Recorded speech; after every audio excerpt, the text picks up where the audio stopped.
லங்கா சதோச விற்பனை நிலையங்களின் ஊடாக அத்தியாவசிய பொருட்களின் விலைகளை 25% குறைப்பதற்கு நடவடிக்கைகளை மேற்கொள்வோம் என்று வர்த்தக அமைச்சர் வசந்த சமரசிங்க தெரிவித்துள்ளார். பத்திரிகை ஒன்றுக்கு வழங்கிய நேர்காணலின் போது அவர் மேற்கொண்டவாறு குறிப்பிட்டுள்ளார். தொடர்ந்தும் அவர் தெரிவிக்கையில், பண்டிகை காலங்களில் பொருட்களின் விலைகள் அதிகரிப்பது பொதுவாக சந்தையினுள் காணப்படும் ஒரு நிலையாகும். எனவே அதனை குறைப்பதற்கான நடவடிக்கைகளை நாம் மேற்கொள்வோம். நாட்டினுள் பொருட்களின் தட்டுப்பாட்டை ஏற்படுவதற்கு பல்வேறு நிறுவனங்கள் மற்றும் நபர்கள் முயற்சிக்கின்றார்கள்.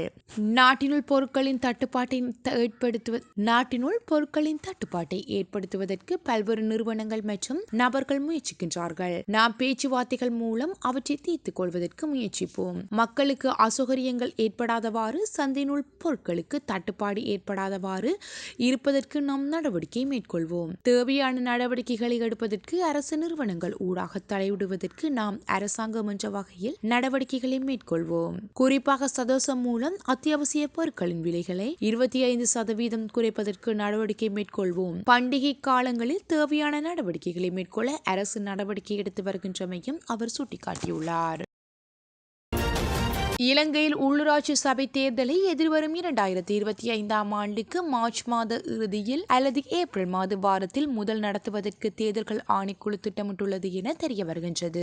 இதன்படி உள்ளூராட்சி சபை தேர்தலுக்கு புதிதாக வேட்புமனு கோரப்பட உள்ள நிலையில் அதற்கான சட்டம் அடுத்த மாதம் நிறைவேற்றப்பட்டுள்ளது. இதேவேளை உள்ளூராட்சி சபை தேர்தலுக்கு புதிதாக வேட்புமனு கோரப்படுவதால் குட்டி தேர்தலை நடத்துவதற்காக ஏற்கனவே செலவழிக்கப்பட்ட சுமார் 72 கோடி ரூபாய் வீண் செலவு என சுட்டிக்காட்டப்பட்டுள்ளது. 341 உள்ளூராட்சி சபைகளுக்கு 8711 உறுப்பினர்களை தெரிவு செய்வதற்காகவே ஏற்கனவே கோரப்பட்ட வேட்பு மனுக்களின் அடிப்படையில் அரசியல் கட்சிகள் மற்றும் சுயேட்சை குழுக்களின் சார்பில் 9672 பேர் வேட்பு மனு தாக்கல்களை மேற்கொண்டிருந்தமை குறிப்பிடத்தக்கது. இறக்குமதி செய்யப்படும் அரிசியின் முதலாவது தொகுதி அடுத்த வாரம் நாட்டை வந்தடையும் என அத்தியாவசிய உணவுப் பொருட்கள் இறக்குமதியாளர் மற்றும் வர்த்தக சங்கங்கள் தெரிவித்துள்ளது. அரிசியை இறக்குமதி செய்வதற்கான அரசாங்கத்தின் அறிவுறுத்தல்களுக்கு இணங்க பல இறக்குமதியாளர்கள் ஏற்கனவே அரிசி இருப்புகளுக்கான கொள்வனவு கட்டளைகளை வழங்கியுள்ளதாக சங்கத்தின் பேச்சாளர் ஒருவர் தெரிவித்துள்ளார். இந்தியா மற்றும் பாகிஸ்தானில் இருந்து உரிய அரிசி தொகுதிகள் இறக்குமதி செய்யப்படுவதாகவும் அடுத்த வாரத்திற்குள் அவை நாட்டுக்கு வந்து சேரும் என எதிர்பார்க்கப்படுவதாக அவர் சுட்டிக்காட்டியுள்ளார். உள்ளூர் சந்தைகளில் தற்போது பல அரிசி வகைகளின் பற்றாக்குறையை கருத்தில் கொண்டு 2024 டிசம்பர் 20 வரை இறக்குமதி கட்டுப்பாட்டு அனுமதி இன்றி அரிசியை இறக்குமதி செய்ய அனுமதிக்கும் முன்மொழிவுக்கு டிசம்பர் 3 அன்று அமைச்சரவை ஒப்புதல் அளித்தது. அண்மை கால பாதகமான காலநிலை காரணமாக நிச்சய ஏற்பட்ட சேதங்களால் 2024 டிசம்பர் 20 வரை இறக்குமதி கட்டுப்பாட்டு அனுமதிகளை பெறாமல் அரிசியை நாட்டுக்கு இறக்குமதி செய்வது உடனடியாக நடைமுறைக்கு வரும் வகையில் இந்த அனுமதியை வழங்க தீர்மானிக்கப்பட்டுள்ளது. இதேவேளை ஜனாதிபதி அன்ரோகுமார திசாநாயக்கவின் உத்தரவுக்கு அமைய கட்டுப்பாட்டு விலையில் அரிசி இருப்புகள் விநியோகிக்கப்படுகின்றன.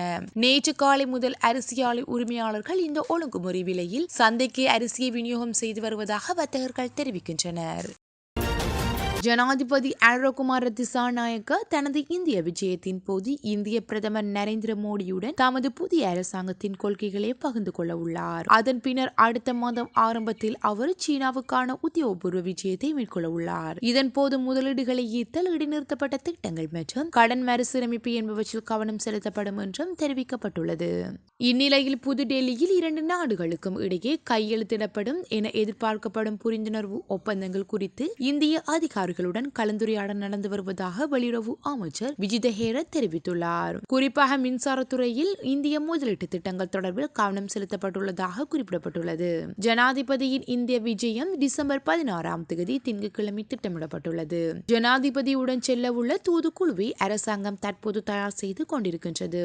ஜனாதிபதி திசாநாயக்கவுடன் உத்தியோகபூர்வ சீன விஜயம் அடுத்த மாதம் ஆரம்பத்தில் இடம்பெறும் போது கல்வி மற்றும் தொழில்நுட்பம் தொடர்பான பல புரிந்துணர்வு ஒப்பந்தங்கள் கைச்சாத்திடப்படும் என்று ஹேரத் குறிப்பிட்டுள்ளார். சீன நிதியுதவி வழங்கப்பட்டதன் பின்னர் இடைநிறுத்தப்பட்ட நெடுஞ்சாலை திட்டங்கள் குறித்தும் இந்த விஜயத்தின் போது விவாதிக்கப்படும் என்றும் அவர் கூறியுள்ளார்.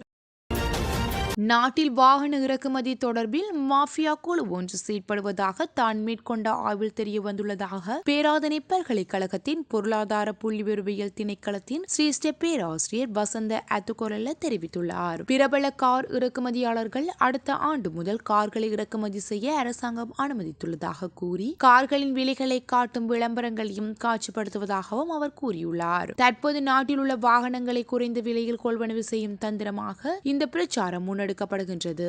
இதன் மூலம் மக்கள் மத்தியில் வாகன இறக்குமதி செய்யப்படும் என்ற எண்ணம் ஏற்படும். புதிய வாகனங்களை எதிர்பார்க்கும் தனியார் வாகன உரிமையாளர் தாங்கள் பயன்படுத்திய வாகனங்களை குறைந்த விலைக்கு விற்கும் நிலை ஏற்படும். இதுவரை வாகன இறக்குமதிக்கு அரசு அனுமதி அளிக்காத நிலையில் அனுமதி கிடைத்தால் சுங்க வரியை அதிகரித்து வாகன இறக்குமதிக்கு அனுமதி கிடைக்கும் என எதிர்பார்க்கப்படுகின்றது. அப்போது நாட்டில் வாகனங்களின் விலை அதிகரிப்பதுடன் குறைந்த விலையில் வாகனங்களை சேகரித்து வைத்திருக்கும் வர்த்தகர்கள் தமது வாகனங்களை அதிக விலைக்கு விற்று பெரும் லாபம் ஈட்ட வாய்ப்பு ஏற்படும் எனவும் பேராசிரியர் சுட்டிக்காட்டியுள்ளார். தற்போது நாட்டின் பொருளாதார நிலைக்கு ஏற்ப வாகன இறக்குமதியை கட்டுப்பாடு இன்றி அனுமதிக்க முடியாது. பொது வாகனங்களை இறக்குமதி செய்வதற்கு அனுமதித்து மக்களுக்கு நிவாரணம் வழங்குவதை அரசாங்கம் மேற்கொள்ள வேண்டும் என பேராசிரியர் மேலும் வலியுறுத்தினார். யாழ்ப்பாண பகுதியில் செயல்பட்டு வந்த ஆவா குழுவின் தலைவன் என கூறப்படும் இலங்கையர் ஒருவர் கனடாவில் கைது செய்யப்பட்டுள்ளார். இதன்படி அஜந்தன் சுப்பிரமணியம் என அழைக்கப்படும் பிரசன்ன நலலிங்கம் என்ற 32 வயதுடைய நபரை இவ்வாறு கைது செய்யப்பட்டுள்ளதாக கனடிய ஊடகங்கள் செய்தி வெளியிட்டுள்ளன. கடந்த 2022ஆம் ஆண்டு பிரான்சில் இடம்பெற்ற கொலை சம்பவம் தொடர்பாக தேடப்பட்டு வந்த இவர் இலங்கையிலும் பல கொலைகளுடன் தொடர்புடையவர் என தெரிவிக்கப்படுகின்றது. இதனை அடுத்து சந்தேக நபரை கைது செய்ய இலங்கையின் பாதுகாப்பு படையினர் சர்வதேச பிடியாணை பிறப்பித்துள்ளதாக தெரிவிக்கப்பட்டுள்ளது. இதேவேளை 2021ஆம் ஆண்டுக்கு பின்னர் இலங்கையில் இருந்து தப்பிச் சென்ற இவர் அமெரிக்கா மற்றும் பிரான்ஸ் ஆகிய நாடுகளில் இருந்து கனடாவுக்கு வந்தபோது கனடிய பாதுகாப்பு படையினரால் கைது செய்யப்பட்டுள்ளார். சந்தேக நபரான குறித்த இலங்கையர் மேலதிக விசாரணைகளுக்காக பிரான்ஸ் பாதுகாப்பு படையினரிடம் ஒப்படைக்கப்பட உள்ளதாக கனடிய பாதுகாப்பு தரப்பினர் அறிவித்துள்ளனர்.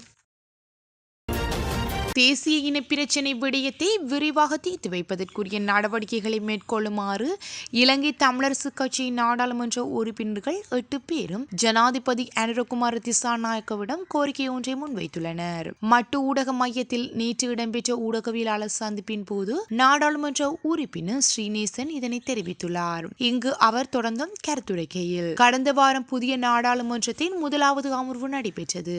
அதனைத் தொடர்ந்து எமது நாடாளுமன்ற குழு தலைவர் ஸ்ரீதரன் தலைமையில் இலங்கை தமிழரசு கட்சி நாடாளுமன்ற உறுப்பினர்கள் 8 பேரும் ஜனாதிபதி அனுரகுமார திசாநாயக்கவுடனான சந்திப்பினை மேற்கொண்டிருந்தோம். இதன்போது தமிழ் மக்கள் எதிர்நோக்கும் பல்வேறு பிரச்சனைகள் தொடர்பில் நாங்கள் வெளிப்படுத்தியிருந்தோம். அதில் முதலாவதாக தேசிய இன பிரச்சினை தொடர்பான விடயத்தை நியாயமான அடிப்படையில் மிகவும் விரைவாக தீர்த்து வைப்பதற்குரிய நடவடிக்கைகளை மேற்கொள்ளுமாறு தெரிவித்தோம். அத்துடன் இராணுவத்தினராலும் குடியேறிகளாலும் ஆக்கிரமிக்கப்பட்டிருக்கின்ற காணிகள் விடுவிப்பு விடயம் தொடர்பாகவும் தெரிவிக்கப்பட்டுள்ளது.